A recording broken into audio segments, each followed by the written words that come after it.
and welcome, everybody on this election night, but also for a big Sabres win against the Ottawa Senators.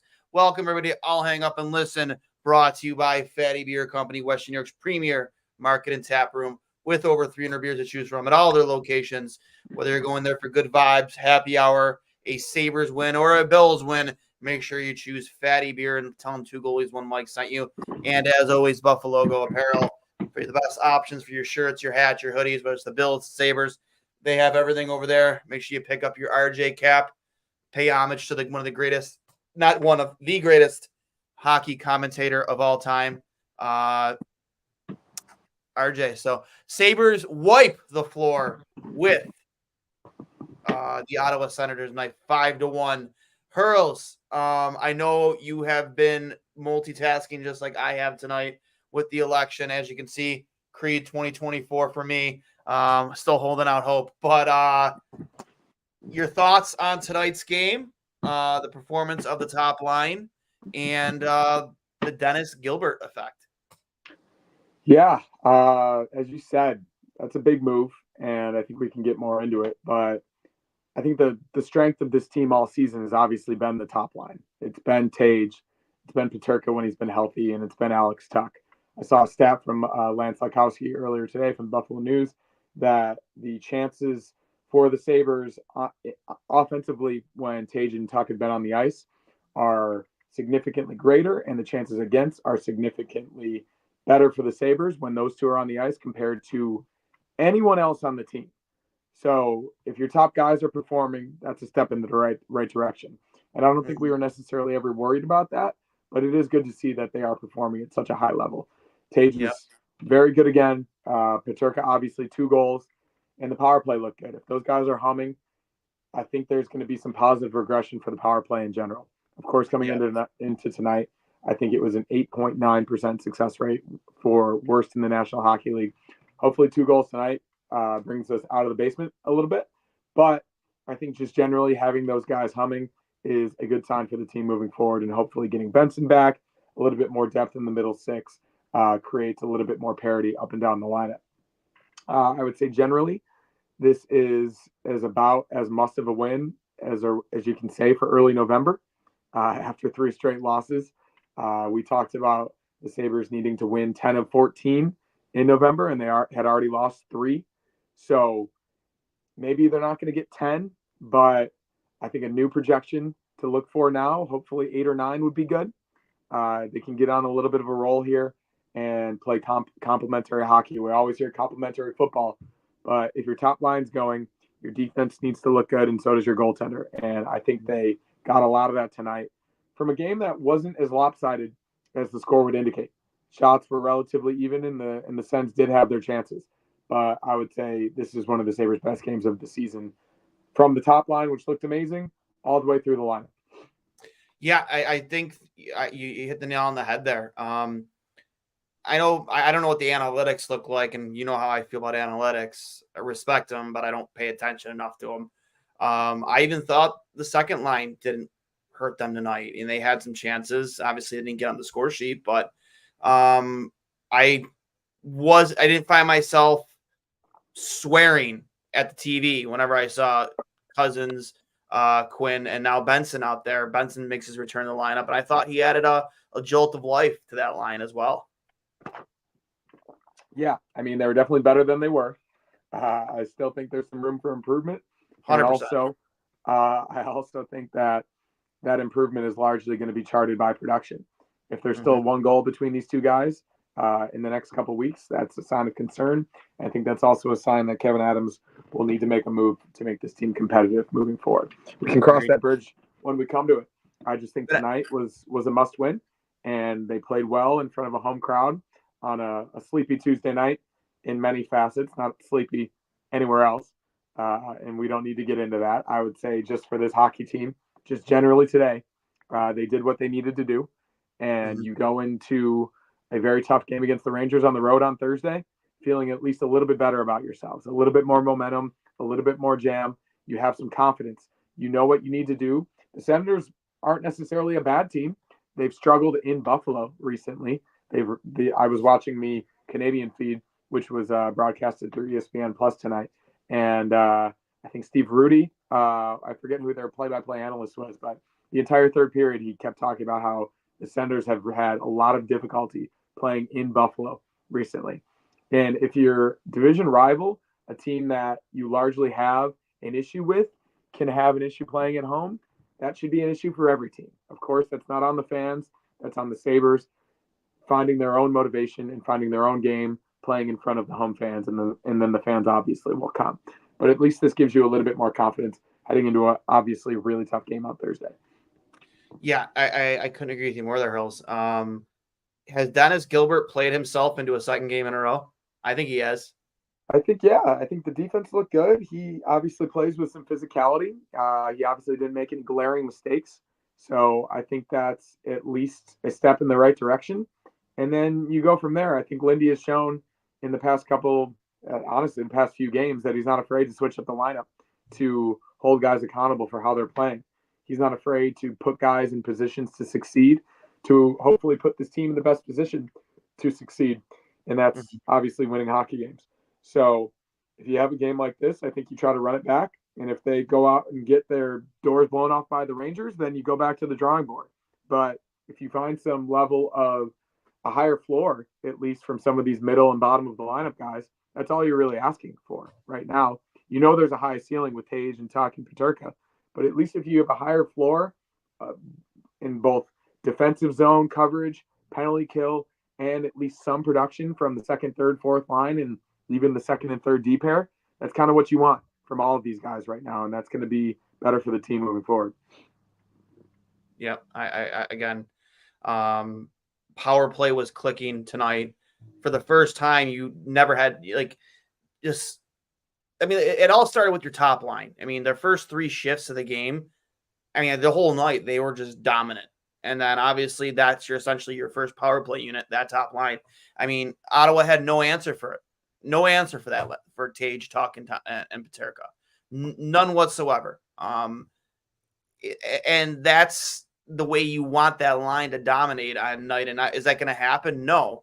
But, I mean, I think I said that in the intermission report in between the second and third. I said I expect a big period from Tage Thompson. Granted, he almost scored with his face, hit his shoulder blade and went, and after, kind of stole a goal for there from Tuch. But, he set up the next goal. Tage ended with 11 shots on goal. Just completely dominating performance from that line, but him specifically. Just reaching that superstar status again. Elite level talent. A guy that when Team USA is picking their roster, it's impossible to keep him off of it. Tuch having a great night tonight. Peterka with 2 goals. Just everything you need from that line on a night in, night out basis. And again, I know it's just Ottawa, but this is the type of game where you could really start to swing things in the right direction here, going into a tough schedule for the rest of November. Like you said, 10 out of 14 wins is what you need. You already started the month off with 3 losses. But this was a good game. This was a must win against a division rival. And now you can go into the rest of the month, kind of have a better idea of what your lineup is going to look like. And I don't know. But to your point also, you shouldn't stop trying to add Kevin Adams. Hopefully he's on the phones. As much as the Senators have struggled in Buffalo, this is a game they needed to win. Obviously, with the Rangers coming up and then the Flames coming to town on Saturday, who have played really well so far this season, this is a must-win. And you don't need to rip off 10 in a row, but you need 7 of 10. You need to establish some level of consistency. As you were talking about the top line, I think it's fair to say, and I think everybody would say it, that this version of the top line with Peterka instead of Skinner, not necessarily to compare, but just looking at it apples for apples or apples to oranges, that is a better top line than it ever was with Skinner, Thompson, and Tuch. So if you have that combination, you have a line humming that much in the grand scheme of things, that's going to make your team so much better in the long run. And I think we've all seen that. So all we can hope is that they can keep it going. Obviously, that level of production, but hopefully, as I said, a higher floor from some of the other guys, and hopefully Dylan Cousins and Jack Quinn to at least start contributing on the offensive end as well. Cousins has numerous high danger scoring chances. Lafferty and Zucker missed breakaway high danger chances. Yeah, I mean, who was it? Who was it that had the breakaway? Was it shot it like so wide? Was that McLeod? I think so. Yeah. Yeah, But, just like straight jitnicked it, like point blank, yeah. shot it at mile wide. Beautiful pass from McLeod on that. Was the Paterka goal? Yeah. Yep, beautiful pass. Yeah, and I want to talk about Jason Zucker too. I mentioned in the prelim to this to the post game was the Jason Zucker effect, especially on the power play, and how much he's been able to contribute to this team. Like sneaky, this might be one of Kevin Adams' best signings since he's been made GM, and I'm not afraid of because I was critical of it, not of the player, but of how much you paid him $5 million. And is he earning every cent of that $5 million? I mean, I don't know. Like, so far, yeah, I'd say so. But just the great impact Jason Zucker has had on this team so far. Yeah, I mean, he's definitely, I would say, been better as advertised, especially as a 32-year-old guy who's been in the league for a long time. I think we all wanted that version of him who was super good with the Penguins a few years back. I think he had 30 goals back in, was it 2022? So I think there's a chance that he continues to be an impact player. He's been in the league for a long time. He's the type of guy that we talked about that knows how to win.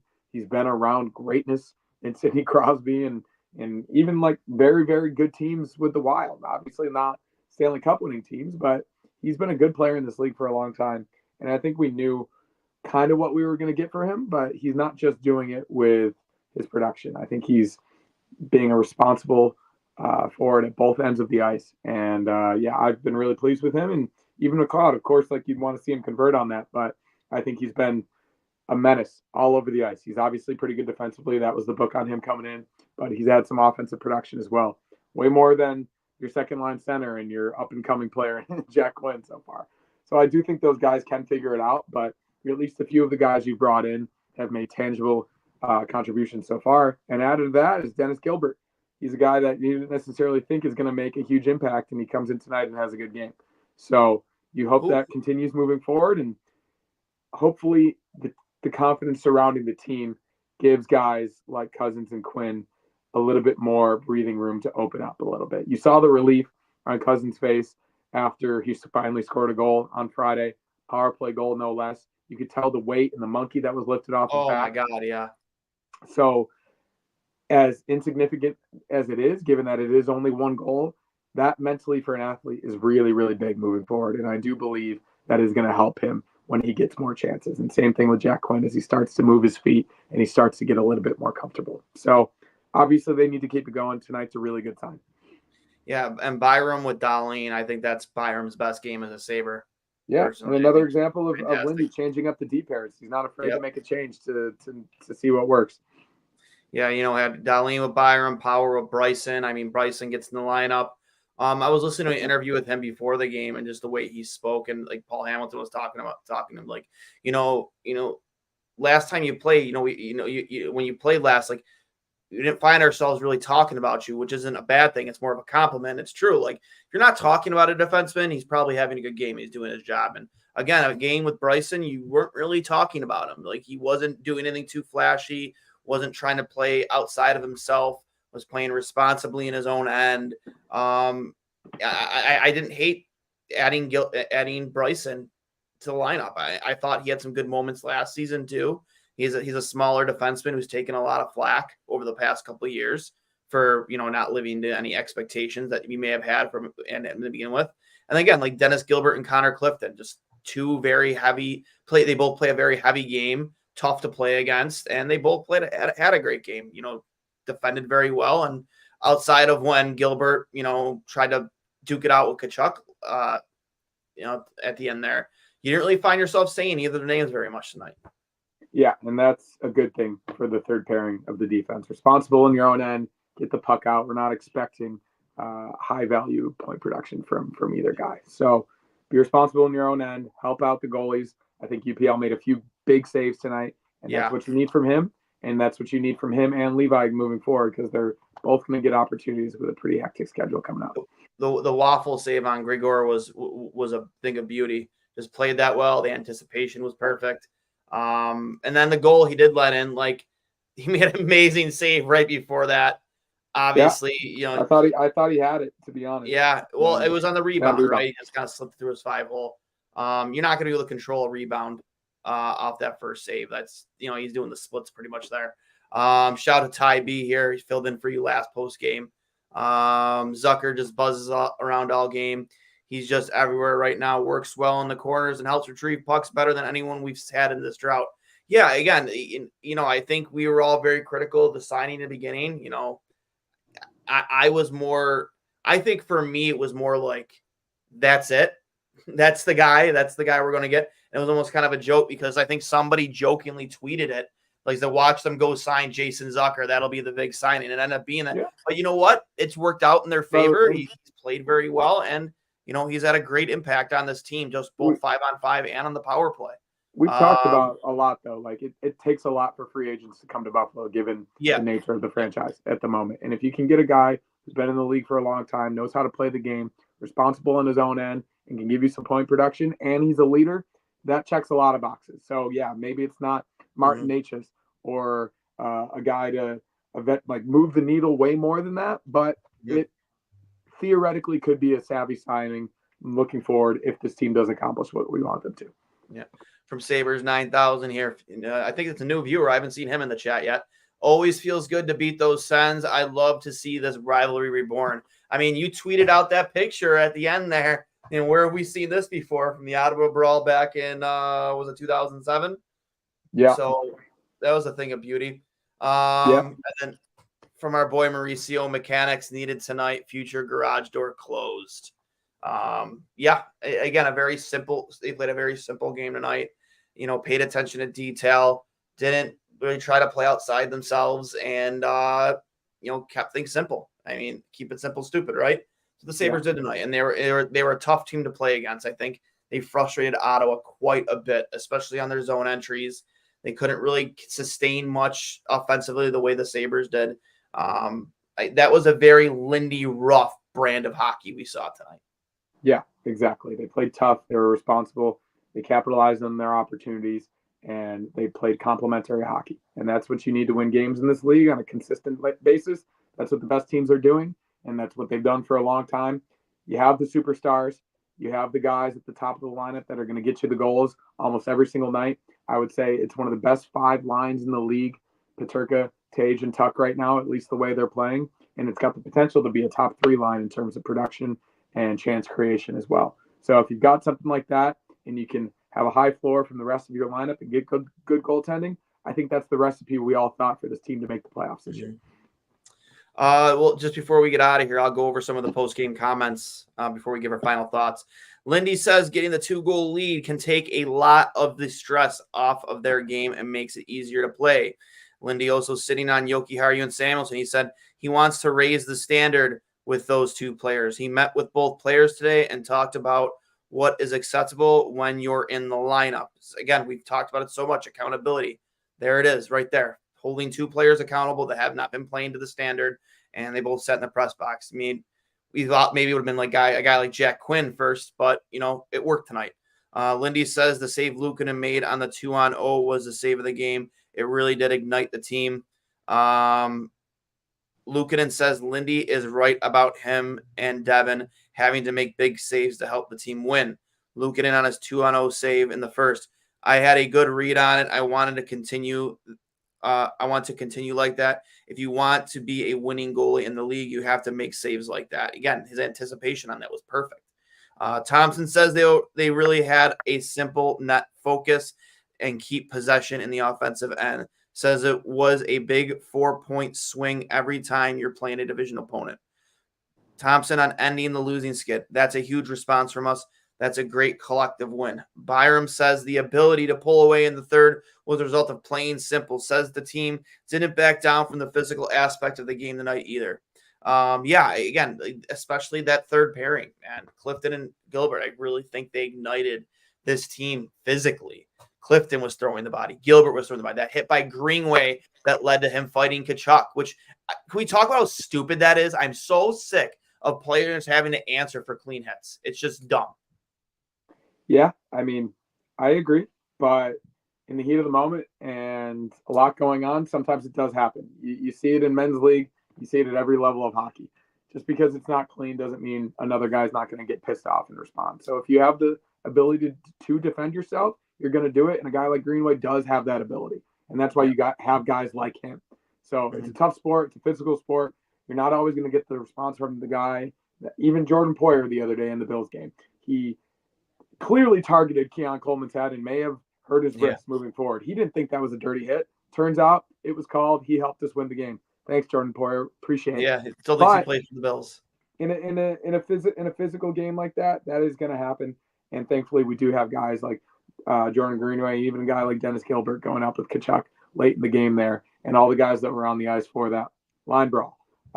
It's helpful, and you need some guys like that to impose your will a little bit. So I'm happy they have it, and I want to see more physicality moving forward. Yep. Any final thoughts? So, like we said, must win. They did it. They played a complete game, one of the best games all season. You're 5-7-1 now. You stopped the skid, and that's like Tage said, that's a good response. And you are going into one of the best environments in the league on Thursday against one of the best teams in the league, potentially playing one of the best goalies in the league in Igor Shesterkin, who's playing out of his mind right now. So that's a tall task, and that is going to be hopefully not necessarily a wake-up call for this team, but an opportunity to rise to the challenge. You accomplished what you needed to tonight, and it would look much worse had you not done that and then went to New York and got your doors blown off. So hopefully that's not the case, and I think this team is at least in a better position to play up to their competition than they have in the past. I think you probably give Lukin in the game again, given how he performed tonight. Maybe Levi, depending on the rest advantage and the travel. Who knows? But I'm confident in either guy, even after that 3-game skid, and I am moving forward. So we'll see what happens, but obviously a huge game on Thursday. Yeah, big time. Yeah, I got nothing else. I mean, you pretty much said it all for me. Just guys, remember this is brought to you by Fatty Beer Company, Western New York's premier market and Dapper Room. With over 300 beers to choose from, make sure you check out Fatty Beer and tell them 2 goalies, 1 Mike sent you. Go become a Mug Club member and definitely try out their F Yeah beer or grab a fat dog. And of course, Buffalo Gold Apparel. I am Duane for 2 goalies, 1 Mike. Sabres wipe the floor with the Ottawa Senators 5-1 tonight. And then they play the Rangers next. So make sure you tune in and give us a follow, a like. We appreciate it, especially on YouTube. Like this video if you enjoyed what you saw. Make sure you subscribe on YouTube, on Facebook, on Twitter. You can find us at 2 goalies, 1 Mike, at Duane S39, at CHurls13, like you see on the screen. And we will talk to you later. As always, go Sabres.